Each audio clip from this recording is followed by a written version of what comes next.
So hello guys, welcome to my YouTube channel. എൻ്റെ പേര് വേഗമാണ്. So ഞാൻ ഇപ്പോൾ നിൽക്കുന്നത് ഗസ് വാട്ട് മണാലിയിലാണ്. അപ്പം ബാക്കി കാര്യങ്ങൾ ബ്ലോക്കൊക്കെ നമുക്ക് ഈ വീട്ടിൽ തന്നെ കാണാം. ഓക്കെ, അപ്പം കൂടുതൽ ഇത് നീട്ടുന്നില്ല, നമുക്ക് വീഡിയോയിലേക്ക് പോവാം. ഇതെന്ന് പറഞ്ഞാൽ മണാലി എത്തുന്നതിന് മുന്നെയാണ് കുളു എന്ന് പറയുന്ന സ്ഥലമുള്ളത്. അപ്പം വെൽക്കം ടു കുളു എന്ന് പറയുന്ന ഒരു ബോർഡ് ഉണ്ടായിരുന്നു. അപ്പം അതിനെ ഞാൻ സൂം ചെയ്തെടുത്തന്നേ ഉള്ളൂ.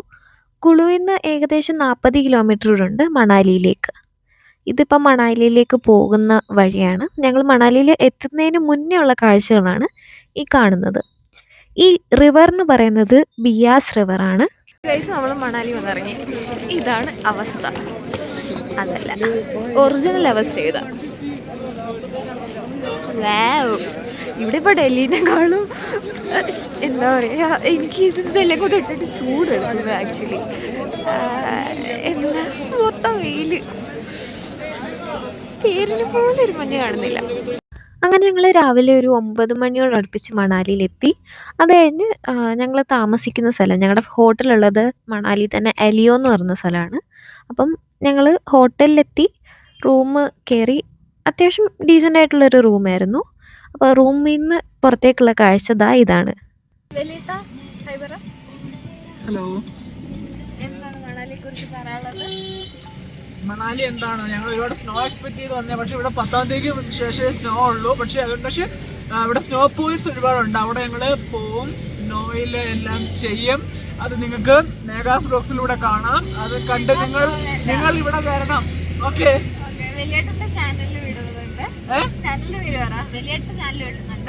എന്റെ ചാനലിൽ ഇടുന്നുണ്ട് വാണ്ടർ സ്മാർട്ട്. അപ്പൊ അതിലും വീഡിയോസ് വരും. അപ്പൊ അത് നിങ്ങൾ കാണാൻ പറ്റുമെങ്കിൽ കാണാം. ഓക്കെ, ഞങ്ങളപ്പം ഞങ്ങളുടെ ഫസ്റ്റ് ഡെസ്റ്റിനേഷനിലേക്ക് പൊയ്ക്കൊണ്ടിരിക്കുകയാണ്. അതെന്ന് പറയുന്നത് ഫേമസ് ആയിട്ടുള്ള ഹഡിംബ ടെമ്പിൾ. നിങ്ങളെല്ലാവരും കണ്ടു കാണും, കാരണം റോജ മൂവിക്കകത്ത് അത് ഫീച്ചർ ചെയ്യുന്നുണ്ട്. അതുപോലെ തന്നെ യജവാനി ഹേ ദിവാനി, ഒരുപാട് മൂവീസിനകത്ത് ഈ ഒരു ടെമ്പിൾ ഫീച്ചർ ചെയ്യുന്നുണ്ട്. അപ്പം നിങ്ങൾ ഒരു തവണയെങ്കിലും അതിനെ കണ്ടിരിക്കും മൂവീസിലോ എവിടെയെങ്കിലുമൊക്കെ. അപ്പം ഞാൻ ഭയങ്കര എക്സൈറ്റഡ് ആയിരുന്നു അവിടേക്ക് പോകാനായിട്ട്. ഇത് മണാലിയിലെ ഫേമസ് ആയിട്ടുള്ള മോൾ റോഡാണ്. അപ്പം ഞങ്ങൾ വൈകിട്ട് അവിടെ ഷോപ്പിങ്ങിന് വന്നിരുന്നു. അപ്പോൾ അവിടെ എന്തോ വിൻ്റർ കാർണിവൽ നടക്കുന്നതന്നെയാണ്. അവിടെ ഒരു സ്റ്റേജ് പോലൊക്കെ സെറ്റ് ചെയ്യുന്നത്. ഞങ്ങൾ ഇപ്പം ഹഡിംബ ദേവി ടെമ്പിളിൻ്റെ അവിടേക്ക് കാറിൽ പൊയ്ക്കൊണ്ടിരിക്കുകയാണ്. ഞങ്ങൾ താമസിച്ച സ്ഥലത്തു നിന്ന് ഏകദേശം 3-3.5 കിലോമീറ്ററോളം ഉണ്ടായിരുന്നു ഹഡിംബ ദേവി ടെമ്പിളിൻ്റെ അവിടേക്ക്. നമ്മളിപ്പോൾ ഹഡിംബ ടെമ്പിളിൻ്റെ അവിടെ അങ്ങോട്ട് നടന്നുകൊണ്ടിരിക്കുക.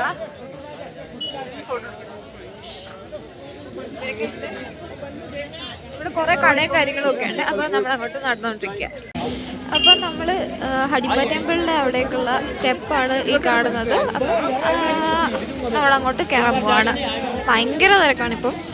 നമ്മൾ ഹഡിംബ ദേവി ടെമ്പിളിൻ്റെ അവിടേക്കുള്ള സ്റ്റെപ്പ് കയറിക്കൊണ്ടിരിക്കുകയാണ്. ഈ സ്റ്റെപ്പ് കയറുമ്പോൾ അതിൻ്റെ സൈഡിലായിട്ട് ഫുള്ള് കച്ചവടവും കാര്യങ്ങളൊക്കെ ഉണ്ട്. പിന്നെ ഞങ്ങൾ വന്ന വഴിക്ക് യാക്കിനെ കണ്ടിരുന്നു. യാക്കിൻ്റെ പുറത്ത് കയറി ഫോട്ടോ എടുക്കണമെങ്കിൽ 50 രൂപ കൊടുക്കണം.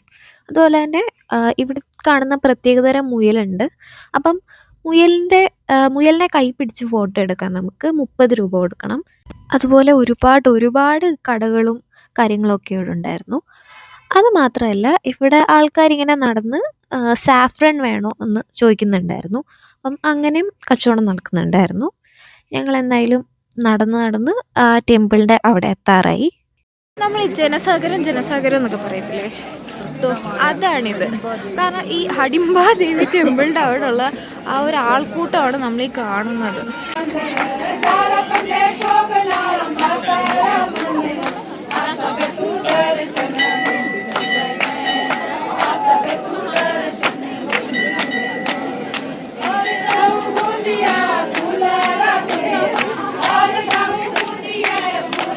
നമ്മൾ ഇതിന് മുന്നേ കണ്ട വീഡിയോ എന്ന് പറയുന്നത് അവിടെയുള്ള കുറച്ച് ചേച്ചിമാർ അവരുടെ ട്രഡീഷണൽ ആയിട്ടുള്ള ഒരു പാട്ടിങ്ങനെ പാടിക്കൊണ്ടിരിക്കുകയായിരുന്നു ഹഡിംബ ദേവി ടെമ്പിളിൻ്റെ അവിടെ.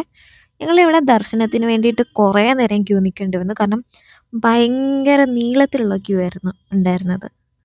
നിങ്ങൾക്ക് ഈ വീഡിയോയിൽ നിന്ന് തന്നെ കാണാം എന്തും വേണ്ടി വലിയ ക്യൂ ആണ് നിൽക്കാനുള്ളതെന്ന്. അപ്പം ഞങ്ങൾ നിന്ന് ലാസ്റ്റിൽ ദർശനം ചെയ്തു.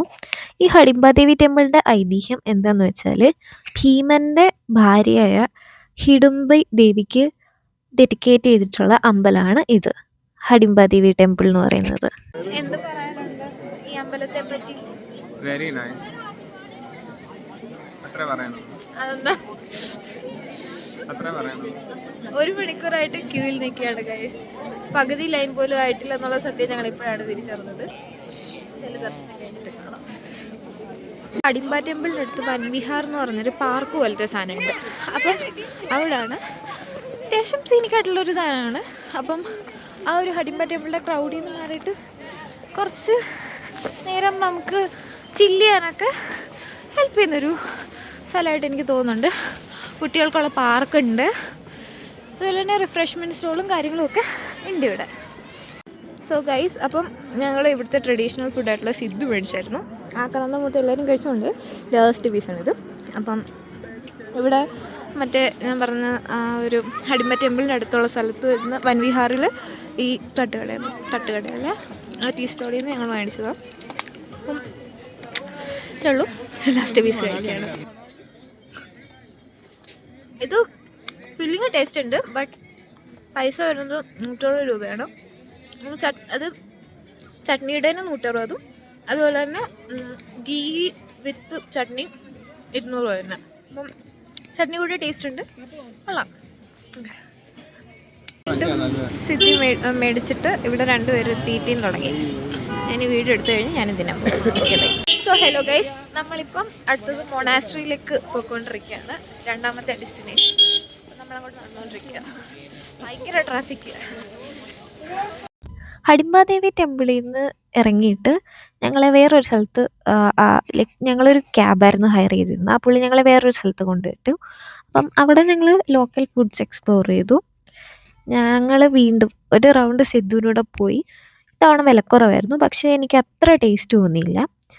അതിനുശേഷം ഞങ്ങൾ വൈകിട്ടൊരു 5 മണി 4 മണി 5 മണിയൊക്കെ ആ ഒരു ടൈം ആയപ്പോഴത്തേനും മൊണാസ്ട്രിയിലേക്ക് പോയി. ഈ മൊണാസ്ട്രി എന്ന് പറയുന്നത് മോൾ റോഡിൻ്റെ അടുത്ത് തന്നെയാണ്. നമ്മൾ ഫേമസ് ആയിട്ടുള്ള ഒരു ടിബറ്റൻ ഫ്ലാഗൊക്കെ മണാലി പോയിട്ട് വരുമ്പോൾ ബൈക്കിൻ്റെ ഫ്രണ്ടിൽ ഇങ്ങനെ വെച്ചിട്ട് ഏതൊരു മൂവിക്കകത്തൊക്കെ അങ്ങനെ പറയുന്നില്ലേ, അപ്പം ആ ഫ്ലാഗൊക്കെ ഇവിടെ ഇഷ്ടം പോലെ മേടിക്കാൻ കിട്ടും. അപ്പം ഞാൻ ഈ മൊണാസ്ട്രിക്കകത്ത് കയറിയായിരുന്നു. അപ്പം മൊണാസ്ട്രിക്കകത്ത് ഫോട്ടോഗ്രാഫിക്ക് പൈസ കൊടുക്കണമായിരുന്നു. അതുകൊണ്ട് ഞാൻ അവിടെ അകത്തെ കാഴ്ചകളൊന്നും ഫോട്ടോ എടുത്തില്ല. പിന്നെ അവിടുന്ന് അകത്തുനിന്ന് നമുക്ക് ആ ടിബറ്റൻ ഫ്ലാഗ് വാങ്ങാമായിരുന്നു. അപ്പം ഞാനും എൻ്റെ ഫ്രണ്ട് മാധവും വാങ്ങിയിരുന്നു. അതിന് 60 രൂപയായിരുന്നു ഒരു ചെറിയ ഫ്ലാഗിന്. 50 രൂപ, 60 രൂപ, 100 രൂപ അങ്ങനെ എന്തോ ആയിരുന്നു അതിൻ്റെ പ്രൈസ് റേഞ്ച് വന്നുകൊണ്ടിരുന്നത്.